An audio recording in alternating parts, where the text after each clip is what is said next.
La tenue de léopard, un message puissant que peu de gens comprennent. Abonne-toi pour ne pas rater d'autres vidéos. Une image a marqué les esprits. Une tenue, un motif, un symbole, le léopard. Pour certains, c'était juste un style. Mais pour ceux qui connaissent l'histoire, la culture et l'âme de la République démocratique du Congo, c'était un message clair, profond et puissant. Aujourd'hui, on va décoder ce qu'il y a réellement derrière cette tenue de léopard. Le léopard, plus qu'un animal. En RDC, le léopard n'est pas un animal comme les autres. C'est un symbole national. L'équipe nationale porte un nom fort, les léopards. Pourquoi le léopard? Parce que c'est un animal. Silencieux mais redoutable, patient mais explosif, élégant mais mortel. Le léopard n'attaque jamais au hasard. Il observe, il attend, puis il frappe. Porter une tenue de léopard avant un match, c'est dire « Nous sommes calmes mais prêts ». Un message psychologique avant le match.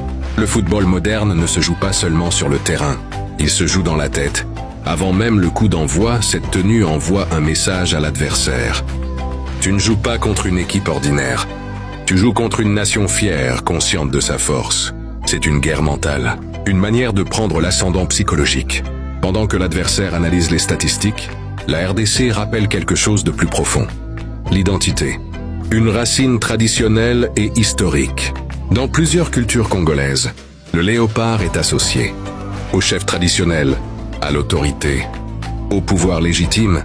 Autrefois, seuls les rois, les chefs et les grands guerriers pouvaient porter des symboles de léopard. Donc cette tenue dit aussi « Nous savons d'où nous venons ». Ce n'est pas du folklore, c'est une affirmation culturelle. Motiver les joueurs, unir le peuple. Quand un joueur enfile cette tenue, il ne représente plus seulement lui-même. Il porte l'histoire du pays, les sacrifices du peuple, les rêves de millions de supporters. C'est une charge émotionnelle forte, et cette émotion peut transformer un joueur ordinaire en guerrier du terrain. Dans les tribunes, devant les écrans, dans les rues, les Congolais se reconnaissent. Ils se sentent représentés. Face à l'Algérie, un défi respectueux mais ferme. Attention, ce n'est pas un manque de respect envers l'Algérie. C'est du football africain dans toute sa grandeur. Deux nations, deux histoires, deux fiertés. La RDC ne crie pas, elle ne provoque pas, elle affirme qui elle est. Conclusion puissante. Cette tenue de léopard n'était pas un hasard. C'était un langage sans mots. Un rappel que le football en Afrique, c'est plus qu'un jeu. C'est une mémoire d'une culture, une âme. Et quand les léopards entrent sur le terrain, ils ne viennent pas... République démocratique du Congo, les binationaux qui peuvent changer le destin des léopards. Abonne-toi massivement, aime et partage en commentaire. À un pas du mondial 2026, le Léopard se rêve d'un renfort massif de joueurs binationaux. Après l'arrivée remarquée d'Aaron Wan-Bissaka, les Léopards pourraient cibler plusieurs profils séduisants pour hisser l'effectif à un niveau mondial avant le duel décisif face aux vainqueurs de Jamaïque, Nouvelle-Calédonie en mars. À Kinshasa comme dans toute la diaspora congolaise, l'euphorie est totale. La qualification pour les barrages intercontinentaux a ravivé un vieux rêve, celui de voir les Léopards retrouver la Coupe du Monde pour la première fois depuis 1974. Et pour franchir le dernier obstacle, les fédéraux congolais veulent se donner toutes les chances. Le succès diplomatique mené pour convaincre Aaron Wan-Bissaka a renforcé l'idée qu'un recrutement ciblé de binationaux est possible. Voici les pistes les plus crédibles. Pour continuer, veuillez t'abonner et aimer pour plus d'informations. La liste commence. 1. Seny Mayoulou, la pépite du PSG, 19 ans. Avec le récent choix d'Ibrahim Mbaye pour le Sénégal, les Congolais gardent l'espoir de convaincre d'autres espoirs tricolores. Le dossier le plus excitant mène à Seny Mayoulou, milieu offensif du PSG, champion de France et d'Europe en titre. À seulement 19 ans, le franco-congolais séduit par sa maturité technique, sa prise d'initiative et son profil polyvalent. Son potentiel en fait l'un des plus gros coups possibles pour les Léopards. S'il accepte le projet, il deviendrait immédiatement une attraction majeure de la sélection de Sébastien Desabre. 2. Dylan Bakwa, dynamiteur du côté droit, 23 ans, transféré à Nottingham Forest cet été, l'ancien Strasbourgeois s'est révélé en Ligue 1 grâce à une saison pleine, 6 buts, 9 passes décisives. Ailier percutant, créatif et capable de casser les lignes balles au pied, Dylan Bakwa apporterait un profil rare dans l'effectif congolais. Son installation progressive en Première Ligue renforce sa légitimité internationale. Pour la République démocratique du Congo, c'est l'occasion rêvée de récupérer un joueur en pleine ascension. 3. Arnaud Kalimwendo, l'avant-centre qui peut changer une trajectoire, 23 ans, encore un ancien du PSG. De Lens à Rennes puis aujourd'hui Nottingham Forest, Arnaud Kalimuendo a construit une réputation de buteur fiable, régulier et complet. Longtemps considéré comme un cadre des espoirs français, il n'a jamais franchi le dernier cap vers les Bleus. Pour les Léopards, son profil correspond parfaitement aux besoins.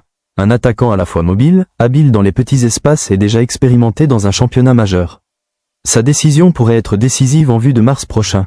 4. Saël Koumbedi, la piste athlétique et prometteuse, 20 ans, formé à l'OL, aujourd'hui à Wolfsburg, Saël Koumbedi incarne le latéral moderne, puissant, rapide, agressif dans les duels. Avec une marge de progression significative, il représente un investissement sportif très intéressant pour le Léopard. Dans un secteur où la concurrence reste ouverte, son intégration offrirait une solution d'avenir, tout en renforçant immédiatement la qualité défensive. 5. Christian Mavissa, le défenseur prêt pour le haut niveau, 20 ans. À 20 ans, Christian Mavissa a déjà commencé à s'imposer dans la rotation de l'AS Monaco. Défenseur axial propre, précis dans la relance, discipliné tactiquement, il coche toutes les cases du joueur capable de monter très vite en puissance. Pour De Sabre, un renfort de ce calibre donnerait de la solidité et de la profondeur dans un secteur stratégique pour un barrage à haute tension. Une fenêtre historique pour les Léopards. Le succès diplomatique Un transfert record pour ce joueur congolais, près de 100 millions de livres, c'est un transfert historique, qui va changer les footballs mondiaux. Avant de continuer, assure-toi que tu t'es abonné. Après 6 mois à Sunderland, déjà un transfert de premier plan pour Noah Sadiki.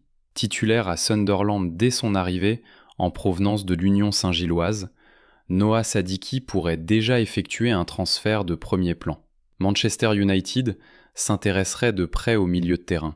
Si tu es congolais et que tu ne t'abonnes et tu n'aimes pas cette poste après cette vidéo, tu vas regretter ce moment historique. Voici la vraie histoire de la qualification des Léopards. La République démocratique du Congo vient d'écrire une nouvelle page de son histoire en se qualifiant pour la Coupe du Monde de la FIFA. Disons, au barrage de la Coupe du Monde. Oui, vous avez bien entendu, les Léopards seront au plus grand rendez-vous du football mondial. Tout d'abord en match de préparation le 21 mars prochain avec le Bermude, et après le 25 mars, on va s'opposer entre la Jamaïque ou la Nouvelle-Calédonie, dans un stade de Guadalajara au Mexique, vers 3h du matin. Ça sera une qualification qui n'est pas juste sportive, mais une victoire nationale, émotionnelle, symbolique. Dans cette vidéo, on va voir le parcours de qualification, les matchs décisifs, les joueurs clés, le tournant de la campagne, l'impact pour le pays. Est-ce que la RDC peut espérer au mondial ? Restez jusqu'à la fin, parce que cette qualification n'est pas un hasard. Abonne-toi. Avant le début des éliminatoires, peu d'analystes plaçaient la RDC parmi les grands favoris. Beaucoup disaient « équipe talentueuse mais irrégulière ». Et pourtant, le groupe était compliqué, des adversaires solides, des déplacements difficiles et une pression énorme. Mais quelque chose avait changé, une meilleure organisation, un nouveau mental. Une génération plus disciplinée, une envie collective. Le message était clair. On ne joue plus pour participer, mais on joue pour se qualifier. Ce qui a fait la différence, ce n'est pas seulement le talent, et c'est la stratégie. Le staff a mis en place. Block compact, transition rapide, pressing intelligent, exploitation des ailes, discipline défensive. La RDC a arrêté de subir les matchs, elle a commencé à les contrôler. On a vu une équipe plus patiente, plus mature, plus dangereuse en contre-attaque. Plus solide mentalement, il y a toujours des matchs qui changent tout dans une campagne. Match 1, le déclic. Victoire importante à domicile. Le public pousse. L'équipe comprend qu'elle peut battre n'importe qui. Match 2, le test à l'extérieur. Match difficile, terrain compliqué, pression. Mais la RDC tient bon et prend des points cruciaux. C'est là que la confiance est née. Match 3, le choc du groupe. Contre un favori. Tout le monde attendait une défaite. Résultat, performance solide, efficacité, réalisme, victoire. À ce moment-là, tout le continent commence à regarder la RDC autrement. Une qualification ne se fait jamais sans leader. Le patron de la défense. Solide, calme, autoritaire. Il a transformé la défense en mur. Le milieu moteur. Volume de jeu énorme. Récupération plus projection plus vision, l'attaquant décisif. Pas forcément celui qui touche le plus de ballons, mais celui qui marque quand ça compte. Le gardien, plusieurs arrêts décisifs, des points sauvés, des matchs gagnés. Mais le vrai héros, le collectif, le match de la qualification, tension maximale.